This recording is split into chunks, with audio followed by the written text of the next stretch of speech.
નવી નવી રેસીપીઓ જોવા માટે મારી ચેનલ હર્ષા કુકિંગ ગુજરાતીને સબસ્ક્રાઇબ કરો અને લાઈક પણ આપો. હર્ષા કુકિંગ ગુજરાતી ચેનલમાં આપનું સ્વાગત છે.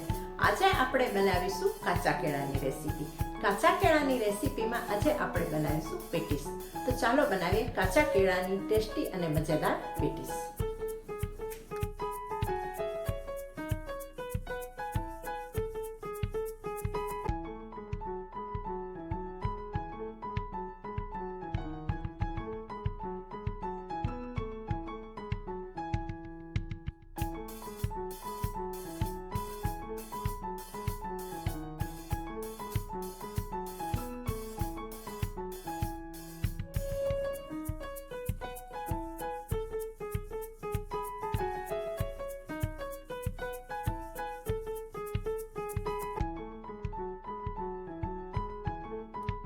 કાચા કેળાની પેટીસ બનાવવા માટે અહીં મેં 2 કાચા કેળા લીધા છે. બંનેને મેં ધોઈ લીધા છે.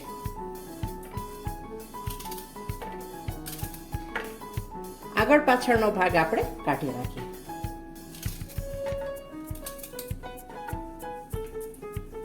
હવે આપણે કુકર લઈએ. કેળાને આપણે કુકરમાં બાફવાના છે. બાફવાની આપણે મેથડ જોઈ લઈએ. અહીં મેં કુકરમાં કેળા બફાય એટલું જ નીચે પાણી મૂક્યું છે. વધારે પાણી મૂકવાનું નથી અને એક સ્ટેન્ડ મૂકેલું છે. હવે તેના ઉપર આપણે પ્લેટ મૂકી દઈએ અને કેળાને બાફવા માટે પ્લેટની ઉપર મૂકી દઈએ. આપણે પાણીમાં નહીં બાફીએ. જો પાણીમાં બાફીશું ને તો અંદર પાણી રહી જશે અને આપણી રેસીપી સારી નહીં બને. અને અંદર જે આપણે વસ્તુઓ નાખશું બાઇન્ડિંગ માટે એ વધારે જોઈશે. ઢાંકણ બંધ કરી અને હવે આપણે 2 થી 3 સીટી કરી લઈએ.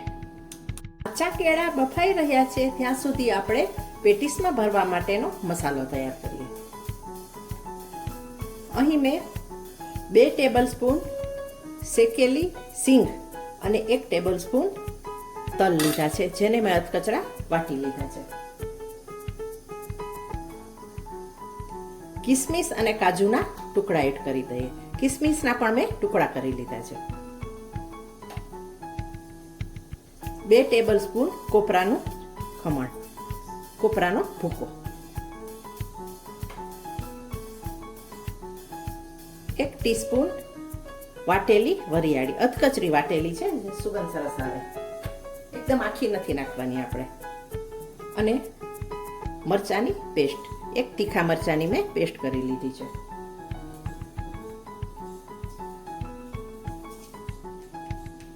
સ્વાદ પ્રમાણે મીઠું એડ કરી દઈએ. અડધી ચમચી મરી ભૂકો,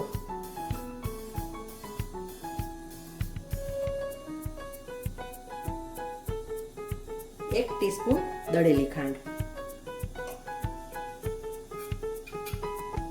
અડધા લીંબુનો રસ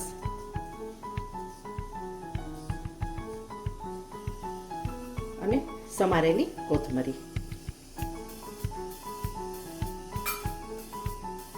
બધું આપણે મિક્સ કરી લઈએ.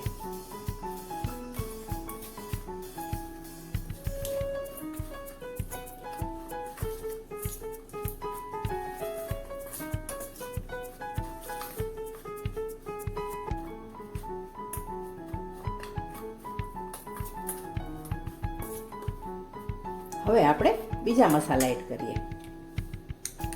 અડધી ટીસ્પૂન આપણે ગરમ મસાલો એડ કરી દઈએ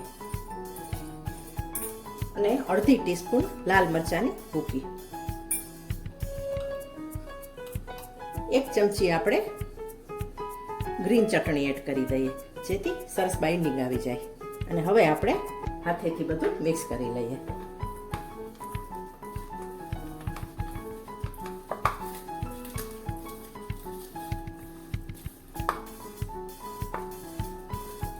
અને ચાખી લેવાનું. કંઈ જોઈતા મસાલા હોય તો એડ કરી દેવાના.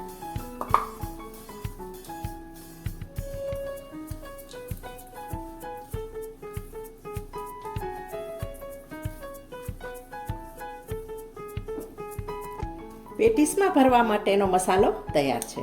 મસાલાને 2 મિનિટ આમ જ રાખી દીધા પછી હવે આપણે ગોળા વાળી લેશું.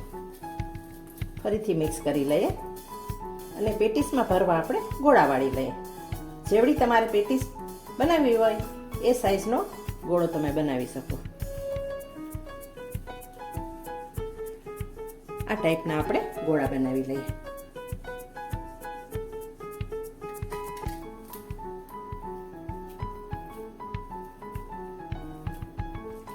ગોળા બનાવવાથી ભરવામાં સહેલાઈ પડે, વિખરાયેલું ન લાગે અને એકદમ સારી રીતે આપણે પેટીસના પળની વચ્ચે મૂકી શકીએ. આપણા તૈયાર થઈ ગયા છે અને અહીં કેળા પણ બફાઈ ગયા છે. 3 સીટીમાં ખૂબ સારી રીતે બફાઈ ગયા છે. હવે તેની છાલ ઉતારવાની છે.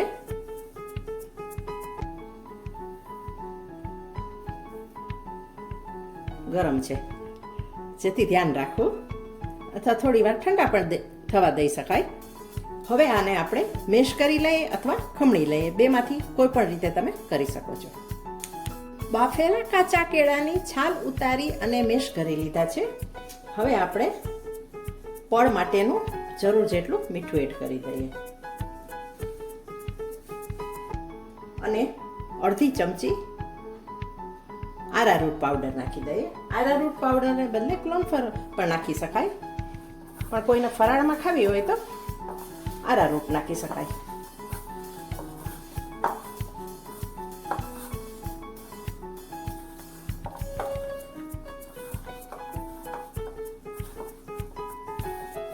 સારી રીતે મિક્સ કરી લઈએ.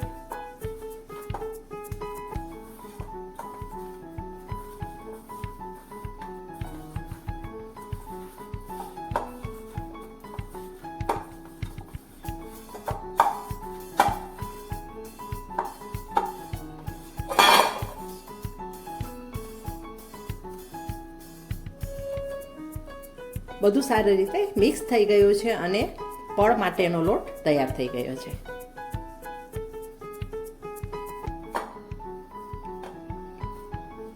હવે 4 ભાગ કરીશું અને આ રીતે થેપલી બનાવીશું.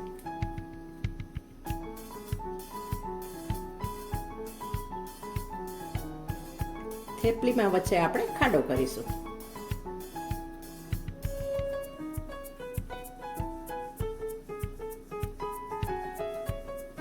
અને તેની વચ્ચે આપણે આ ગોળો મૂકી દઈશું અને બંધ કરી દઈશું.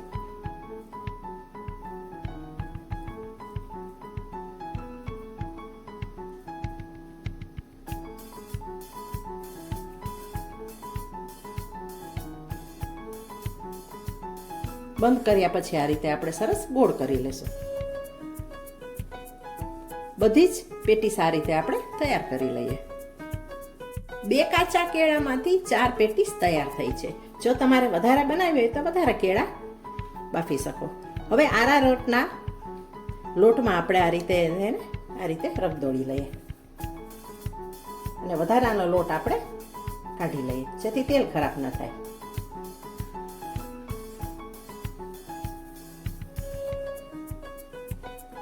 બધી પેટીસ આ રીતે આપણે કરી લઈએ.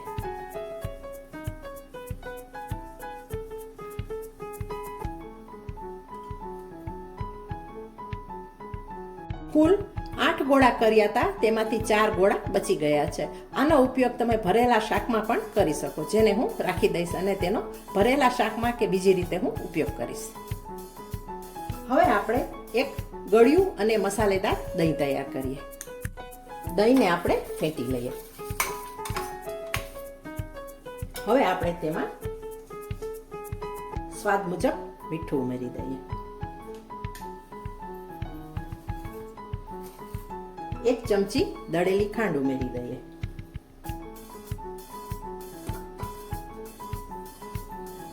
અને અડધી ચમચી મરી પાવડર ઉમેરી દઈએ. મિક્સ કરી લઈએ.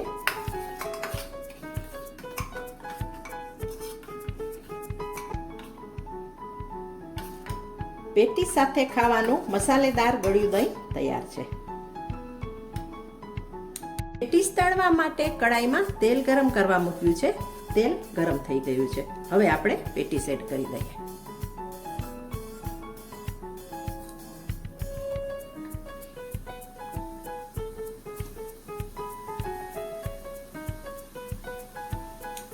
હવે આપણે સાઈડ ચેન્જ કરીએ.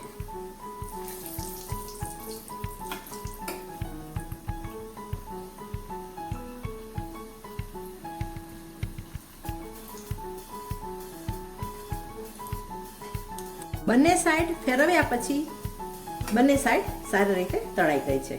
આપણે આવો કલર રાખવાનો છે, વધારે બ્રાઉન કરવાનો નથી. બંનેને આપણે કાઢી લઈએ.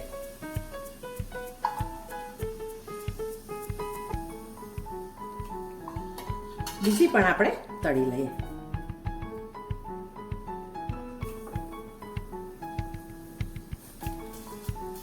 તૈયાર છે ગરમ ગરમ ગ્રીન ચટણી અને મસાલા દહીં સાથેની કાચા કેળાની પેટીસ. આ પેટીસને તમે વ્રતમાં પણ ખાઈ શકશો અને વ્રત વિના પણ ખાઈ શકશો. હવે મળીશું નેક્સ્ટ વિડીયોમાં. Thanks for watching.